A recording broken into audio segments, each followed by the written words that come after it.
Right, welcome to the Fight Town podcast with myself, Alex LeBox, and Rob Boxing Shrew. And we also have Kyle Neilson on the show. Kyle, how are you this week?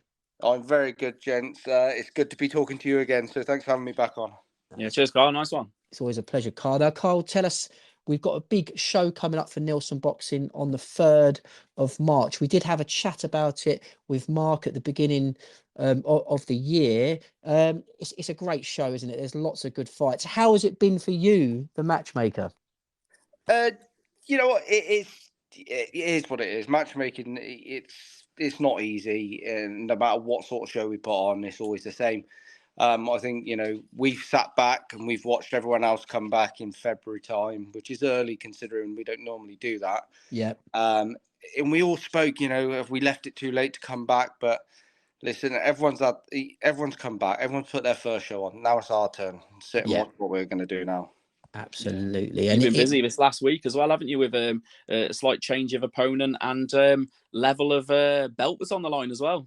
Yeah.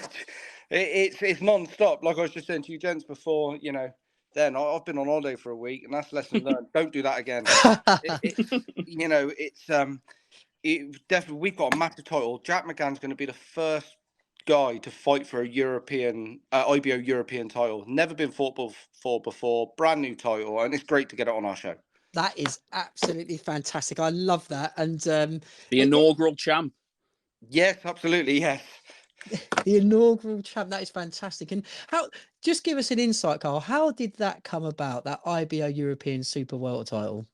It's just, work, Jared and, Mark, the guys, all of us as WBM as well. We sit down and we've just been in constant contact with all the governing bodies, the main governing bodies, just on their case all the time.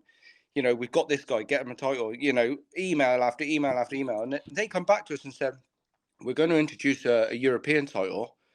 We'd sanction Jack McGann for something like that if he was interested. Absolutely. Oh, that's awesome. Absolutely. So we took it with both hands. We'd already been in contact with this opponent over another fight for Jack McGann. It was going to be further down the line, actually. But you know what? With this sort of chance, we can't turn it away.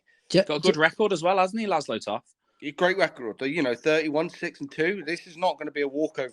This is by far Jack's toughest fight, but the reward's massive.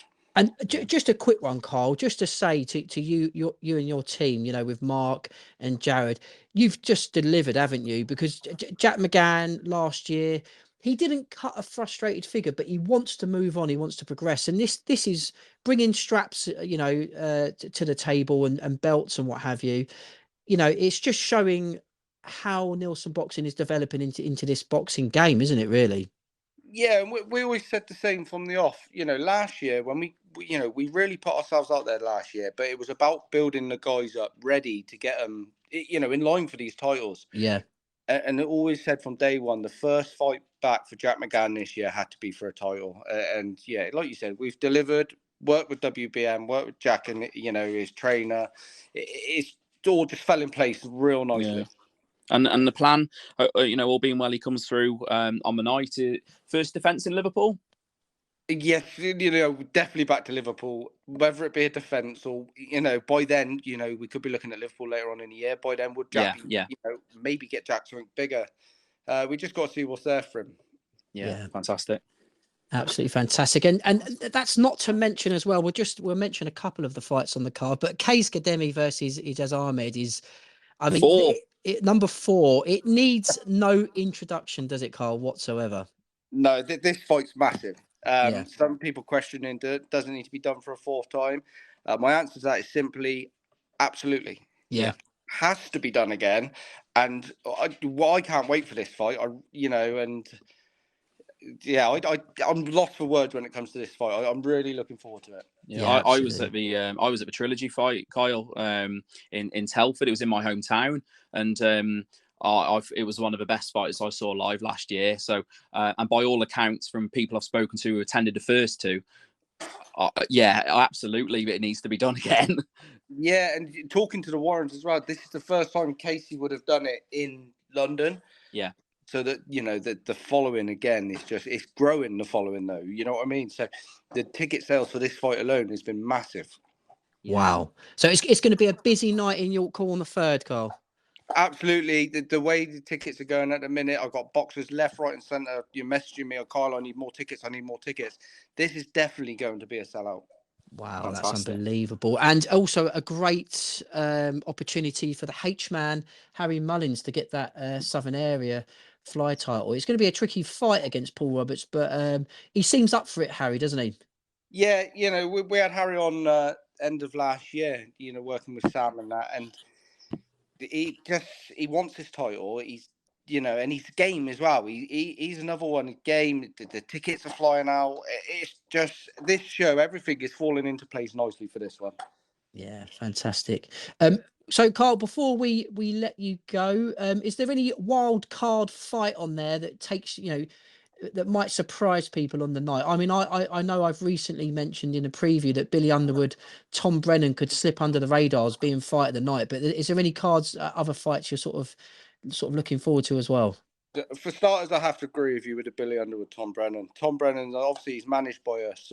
When we started working with him, we set a very clear plan out for him. The first fight didn't go to plan, but we were lucky enough to stay on that path. And people needn't write Tom Brennan off, but at the same time, Billy Underwood is game. Yeah, that's a massive fight. The other one for me, we got the exciting Georgie Ellis back. Yeah. Georgie, national multiple-time amateur champion. And the another one for me, we've got Josh Nelson versus Kyle Sampson. Now, Josh Nelson is 3-1. And we all know Kyle Sampson, he went on a real good run for a little while. Yeah. And I just think that could be a bogey fight, that. Yeah. I think Kyle Sampson's going to fancy that one. So Josh is going to need to be on his A game that night.